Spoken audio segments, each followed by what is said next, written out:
반갑습니다. 예배의 자리를 지키기 위해서 각자의 자리에 나오신 여러분, 오늘도 주님의 이름으로 환영하고 축복합니다. 지난주 눈이 너무 많이 왔는데 여러분 모두 다치지 않고 안전하게 잘 지내고 계시죠?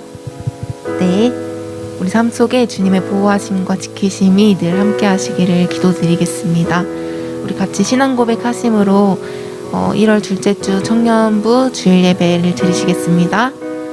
전능하사 천지를 만드신 하나님 아버지를 내가 믿사오며 그 외아들 우리 주 예수 그리스도를 믿사오니 이는 성령으로 잉태하사 동정녀 마리아에게 나시고 본디오 빌라도에게 고난을 받으사 십자가에 못 박혀 죽으시고 장사한 지 사흘 만에 죽은 자 가운데서 다시 살아나시며 하늘에 오르사 전능하신 하나님 우편에 앉아 계시다가 저리로서 산자와 죽은 자를 심판하러 오시리라.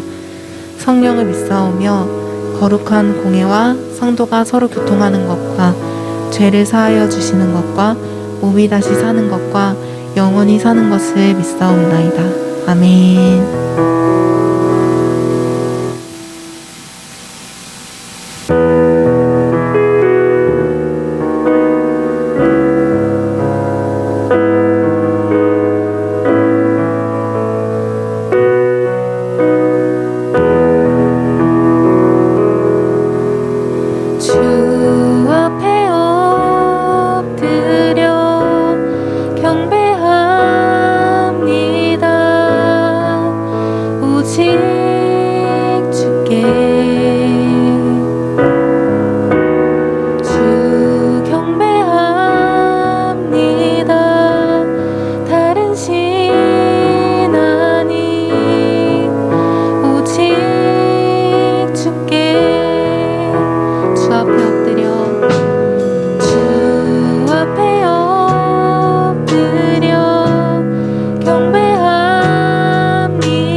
주님을 더욱더 사랑하는 데 사용하게 하시고 또 주님만이 우리를 가득하게 채울 수 있음을 깨닫게 되는 한 해 되게 해달라고 같이 기도하기 원합니다. 또한 주님을 사랑할 때 내 옆에 있는 지체들 같이 사랑하게 되는 그 마음 허락하게 해달라고 우리 같이 주님의 이름 한번 부르시고 기도하겠습니다. 주여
중고등부 비대면 온라인 주일 예배를 하나님 아버지 앞에 드리도록 하겠습니다.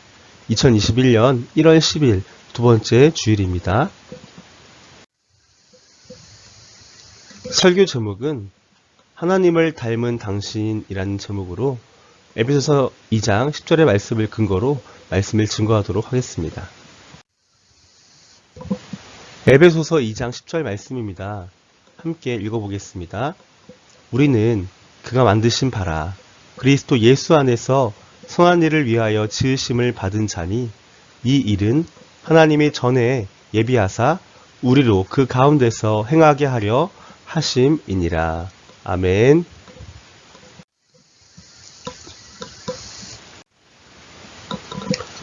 하나님을 닮은 당신. 하나님이 세상을 짓는 장면을 상상해 보십시오. 창조 과정의 전모를 파악하기는 어려울 것입니다. 하지만 한 가지 사실만큼은 분명히 알 수 있습니다. 하나님은 줄곧 미소를 짓고 계십니다. 그리고 한 줄기 광풍을 일으키십니다. 얼룩말에 줄무늬를 그리시고 하늘의 별들을 촘촘히 박아 넣으시고 해질녘 황금빛 태양도 지으십니다. 얼마나 대단한 장면입니까? 기린의 목을 축 늘리시고 집박이 날개가 파드득거리며 움직이게 하시고 하이에나는 이죽거리듯 웃게 만드십니다. 하나님은 시간 가는 줄 모르고 일하십니다. 휘파람을 불며 작업장을 누비는 목수처럼 하나하나 빚어내는 과정을 즐기십니다. 만들어낸 작품들을 굽어보며 뿌듯해하십니다. 얼마나 작업에 집중했던지 일주일이 지날 즈음에는 일손을 놓고 하루 종일 쉬기로 하셨습니다. 그리고 피날레 삼아 명작을 만드셨습니다. 인간을 지으신 겁니다. 늘 그랬듯이 이번에도 놀라운 창의력을 발휘해서 쓸모없는 흙 한 줌을 주물러 인간이라는 소중한 존재를 빚어내셨습니다. 인간은 특별한 조장을 받는 특권을 얻었습니다. 인장이 찍힌 자리에는 하나님의 형상대로 제조되었음이라는 글씨가 선명하게 나타나 있습니다. 우리가 마치 부모님께서 자녀를 낳았을 때 부모와 자녀가 닮아 있는 것처럼, 이 사진에 보이시는 것처럼 이 아버지와 아기의 모습이 참 많이 닮았죠. 자는 모습도요. 그런 것처럼 하나님이 여러분을 창조하셨고 여러분을 하나님을 닮아 있다는 것을 기억하시기 바랍니다. 여러분 안에는 하나님의 고귀한, 아주 존귀한 그런 속성, 성품이 있다는 것을 꼭 기억했으면 좋겠습니다.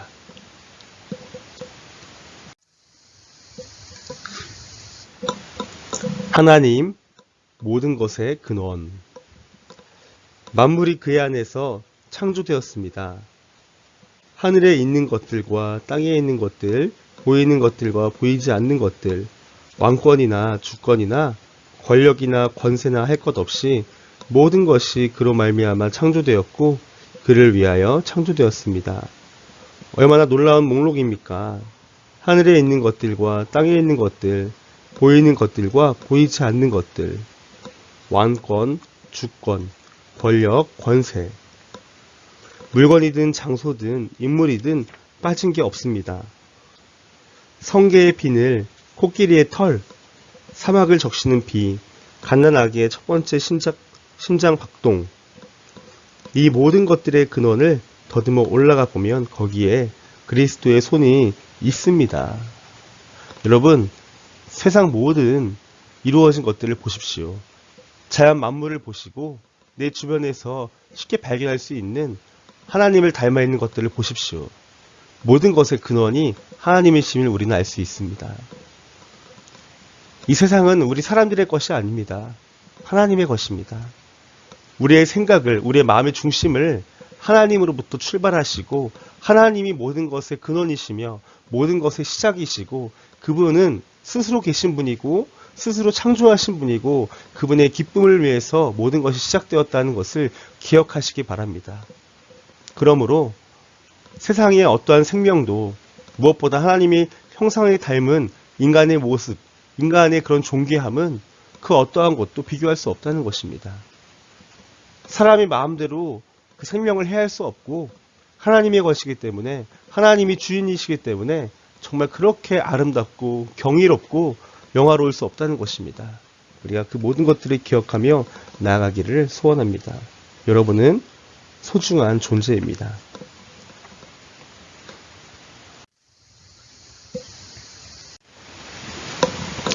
한 작품이 다 다른 하나님이 인간을 만드시는 과정을 시편 기자는 나를 짜 맞추셨다고 묘사했습니다. 공장에서 찍어내거나 대량 생산한 게 아니라 하나하나 짜 맞추셨다는 것입니다. 성품을 시줄과 날줄 삼아 한 가닥 한 가닥 섬세하게 엮으셨습니다. 기질이라는 실을 한 올 한 올 신중하게 선택하셨습니다. 하나님 그분은 사려 깊으십니다. 활발히 움직이십니다. 독창적이십니다. 화가는 완벽한 명암을 표현하기 위해서 팔레트 위로 분주하게 붓을 놀립니다. 작곡가는 정확한 화음을 찾아 손가락으로 건반지를 누빕니다. 시인은 종이 위에 펜끝을 고정시키고 절묘한 시어가 떠오르길 기다립니다. 최고의 장인이신 하나님은 마음의 실로 비단을 자아내십니다. 한 작품 한 작품이 모두 다릅니다. 닮은 꼴은 없습니다. 똑같은 건 존재하지 않습니다. 모든 것들이 존귀하고 소중하며 모든 것들은 유일하고 독창적이고 가장 아름다운 것을 여러분 기억하시기를 원합니다. 저에게도 3명의 자녀가 있는데요. 그 3명의 자녀는 닮은 듯 또 안 닮은 듯 또 각자의 개성들이 뚜렷한 것을 볼 수 있습니다. 아이들을 보면서 과연 저 아이들이 정말 사랑하는 아내와 저 사이에서 태어난 아이들이 맞다는 것을 알 수 있을 만한 증거들을 볼 때가 있습니다. 가끔은 정말 저나 제 아내를 닮아서 놀랄 때가 있고요.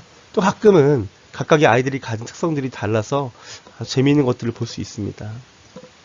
예를 들면 새 아이다 어떠한 특별한 표정이라든지 말투라든지 또 어떤 생김새라든지 성격적인 부분이라든지 이런 게 닮을 때가 가끔 드러날 때가 있어서 너무 놀랄 때가 있습니다. 또 한편으로는 아이들마다 고유한 특성들이 있더라고요. 우리 첫째 딸 같은 경우는 좀 조용하면서 좀 내성적이고 이렇게 혼자서 무언가를 집중해서 하는 걸 참 좋아하거든요. 그런 부분들이 좀 저를 닮은 면도 있으면서 또 이렇게 저렇게 수줍음을 많이 타는 모습을 보면서도 그 아이만의 개성이 있다는 것을 느낄 때가 있습니다. 또 둘째 같은 경우는 남자 아이들이 그렇듯이 되게 활발하고 장난기가 많아요. 또 그런 가운데 목소리도 크고 막 행동들도 가끔 거칠 때도 있고요. 그리고 노래 같은 것도 잘 부를 때도 있고요. 입도 되게 커요, 우리 둘째 아이는요. 그런 모습을 볼 때 가끔은 또 어떤 면에서는 우리를 닮을 때도 있고 그 아이만의 고유한 아름다움이 있더랍니다. 있습니다. 마지막으로 셋째 아이는 첫째 아이랑 다르게 되게 활발하고 또 되게 셋째라서 그런지 첫째, 둘째 아이에 비해서 뭐랄까요, 좀 눈치가 빠르다고 해야 될까요? 눈치가 빠르기도 하고 좀 여우 같은 면이 있어요. 그리고 와서 배시시 웃으면서 엄마 아빠의 마음을 녹여주거나 애교를 부리면서 어떠한 분위기를 좀 좋게 부드럽게 만드는 그런 장점들이 있습니다. 그리고 첫째 아이와 다르게 부끄러워하거나 수줍어하는 것보다는 되게 활발하고 되게 말괄량이 같은 기질이 있더라고요. 이렇게 우리가 한 작품 한 작품이 다 다릅니다. 여러분들 마찬가지죠. 형제 자매일지라도 혹은 쌍둥이일지라도 다른 점이 있다는 것이고 각각 고유한 개성이 있다는 것이죠. 하나님이 그렇게 여러분을 창조하신 것입니다. 우리가 태어나기도 전에 우리를 만드신 하나님, 은밀한 곳에서 나를 지으셨고 땅속 같은 곳에서 나를 조립하셨으니 내 뼈 하나하나도 주님 앞에서는 숨길 수 없습니다. 나의 형질이 갖추어지기도 전부터 주께서는 나를 보고 계셨으며 나에게 정하여진 날들이 아직 시작되기도 전에 이미 주의 책에 다 기록되었습니다. 다윗은 주라는 명사에 큰 비중을 두고 있습니다. 마치 주 하나님 오직 그 한 분이라고 말하는 듯합니다. 은밀한 곳은 아무도 모르는 안전한 장소라는 뜻을 담고 있습니다. 사탄이 넘볼 수 없도록 철저하게 보호받는 자리입니다.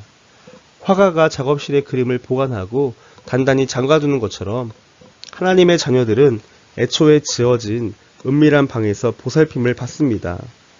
하나님은 스스로 장인이 되어 한 사람 한 사람을 위해 기질의 섬유, 성품의 천, 개성의 털실을 손수 선택하십니다. 모두 새로운 생명이 세상에 태어나기 훨씬 전에 벌어지는 일입니다. 당신이 무엇에 신이 나고 무엇에 기가 죽을지를 모두 정해두셨습니다. 그리고 지금도 준비하고 계십니다. 여러분 믿기시나요? 우리가 태어나기 전부터 우리를 만드신 하나님을 우리가 성경에서 발견할 수 있습니다. 우리가 무언가를 창작하거나 무언가를 만들 때 계획을 세우죠. 이것은 어떻게 만들어야겠다라고 집을 지을 때는 어떤 건축 도면이나 설계도를 통해서 집을 짓거나 어떤 배를 건조하거나 어떤 또 물건을 만들 때도 어떤 설계도나 설명서 조립하는 그런 과정들이 있겠죠. 그런 것처럼 우리 인간을 창조하신 하나님께서는 더 훨씬 전부터 세상을 창조하기 전부터 하나님은 처음부터 스스로 계셨는데 인간은 하나님이 창조하지 않으면 존재할 수 없지 않겠습니까? 그런 창조하기 전부터 우리를 어떻게 만드실지 고민하시고 정말 최고의 작품으로 걸작품으로 만드시기 위해서 계획하신 것을 우리는 알 수 있다는 것입니다. 이것이 왜 중요하냐면 여러분은 그만큼 가치 있고 존귀한 자라는 것을 의미한다는 것이죠. 하나님의 작품이므로 훌륭할 수밖에 없는 당신. 당신은 하늘나라의 주문 생산품입니다. 시간이 존재하기 전 어느 한순간 우주를 만드신 전능하신 하나님께서 결정하셨습니다. 아무개를 지어야겠다. 아무개 대신 각자 자신의 이름을 한번 치워보십시오. 이어서 이것과 저것과 그것을 만들어 주어야겠다라고 작정하셨습니다. 이것, 저것, 그것 대신에 통찰력, 손재주, 섬세함, 침착하지 못함 등 저마다 가진 성품이나 장기를 넣어 보십시오. 모든 인간이 하나님의 발상에서 비롯되었으므로 당연히 훌륭한 피조물입니다. 예레미야에게 하신 말씀은 곧 우리 하나하나를 향한 메시지입니다. 예레미야서 1장 5절 말씀 가운데 내가 너를 모태에서 짓기도 전에 너를 선택하고 내가 태어나기도 전에 너를 거룩하게 구별해서 뭇 민족에게 보낼 예언자로 세웠다라고 기록하고 있습니다. 우리 인간들이 창작한 멋진 그런 작품들이 있죠. 이 앞에 보이는 그림처럼요. 그런 것처럼 각자의 작품들은 너무나 고유하고 너무나 가치 있고 소중하며 각각의 개성들이 있다는 것을 알 수 있습니다. 인간이 만든 작품들도 그렇게 경이롭고 아름답고 멋질 텐데 이 세상을 만드신 하나님의 작품인 여러분은 어떻겠습니까? 하나님의 걸작품으로 만들어진 여러분은 훌륭할 수밖에 없다는 것이죠. 다른 사람과 비교하면서 내가 가지고 있는 부정적이거나 거짓된 자아상을 가지고 자신을 바라보지 마시기를 바랍니다. 여러분은 하나님을 닮았고 하나님이 무엇보다 공들이셨고 하나님이 사랑하시는 그런 아주 존귀한 존재라는 것을 기억하시기 바랍니다. 하나님의 작품이기 때문에 훌륭할 수밖에 없는 당신이 바로 여러분이라는 사실을 기억하시기 바랍니다. 여러분, 하나님의 사랑으로 하루하루 감사하기를 지난주부터 제가 여러분에게 말씀드렸는데요. 하루하루 감사를 고백하거나 기록하는 것, 또 감사에 대해서 다른 사람들과 나누는 것은 너무 중요합니다. 오늘 말씀을 기억하면서 나를 창조하시고 세상을 창조하시고 하나님의 형상대로 만드신 그 은혜를 생각하시며 감사하는 하루가 되길 원합니다. 하나님, 저의 이런 모습을 만들어 주시고 제가 이런 개성을 갖게 하시고 이런 존귀함을 갖게 하시고 이런 소중한 존재가 되게 하신 것 감사합니다. 이런 고백을 기도를 통해서 사랑하는 가족들과 친구들과 또 여러 가지 SNS를 통해서 소통할 때 그런 이야기를 했으면 좋겠습니다. 말씀을 오늘 정리하는데요. 하나님을 닮았다라는 것이 오늘의 중요한 핵심 메시지가 되겠습니다. 가끔 우리 자신을 보면 나는 왜 이렇게 못났지? 나는 왜 이렇게 능력이 없지? 나는 왜 이렇게 부족하지? 나 같은 사람이 왜 존재하는 걸까? 나는 가치가 있을까? 쓸모없는 존재 아닐까? 이런 별의별 생각이 다 드는 게 우리의 인생인 것 같습니다. 그런데 성경은 분명히 이야기합니다. 아마도 우리가 그런 생각을 할 것 같다는 것을 미리 알고 있었던 것처럼 하나님 말씀하시죠. 하나님을 닮았다. 내가 너를 창조할 때 하나님의 형상을 따라서 우리의 형상을 따라서 너를 창조했다. 그러니 더 이상 우울해하지 말고 비교하지 말고 절망하지 말고 얼마나 너의 안에 있는 훌륭하고 소중하고 아름다운 것들이 담겨 있는지를 발견해 가며 하루하루 기뻐하고 감사하며 살기를 원한다. 그렇게 메시지를 주시는 것이 오늘의 결론이 되겠습니다. 사랑하는 중고등부 친구들 여러분, 오늘 하루 이 말씀을 통해서 이 온라인 예배를 통해서 하나님을 닮은 모습이 어떤 모습인지 한번 좀 스스로 한번 생각해 보시고 또 기도해 보시고 혹은 마인드맵 같은 그런 식으로 하나하나 좀 정리해 보시면 좋겠다라는 생각이 들었어요. 하나님을 닮은 존재로서 내가 앞으로 내 인생을 어떻게 설계하며 나아갈 수 있는지 어떠한 꿈과 비전을 통해 나아갈 수 있는지 한번 고민하시고 그렇게 기도하면서 하루를 보냈으면 좋겠습니다. 예수님의 이름으로 여러분 사랑하고 축복합니다. 감사합니다. 다음 주에 뵙겠습니다. 할렐루야. 하늘에 계신 우리 아버지여, 이름이 거룩히 여김을 받으시오며 나라가 임하시오며 뜻이 하늘에서 이루어진 것 같이 땅에서도 이루어지이다. 오늘 우리에게 일용할 양식을 주시옵고 우리가 우리에게 죄 지은 자를 사하여 준 것 같이 우리 죄를 사하여 주시옵고 우리를 시험에 들게 하지 마시옵고 다만 악에서 구하시옵소서. 나라와 권세와 영광이 아버지께 영원히 있사옵나이다. 아멘.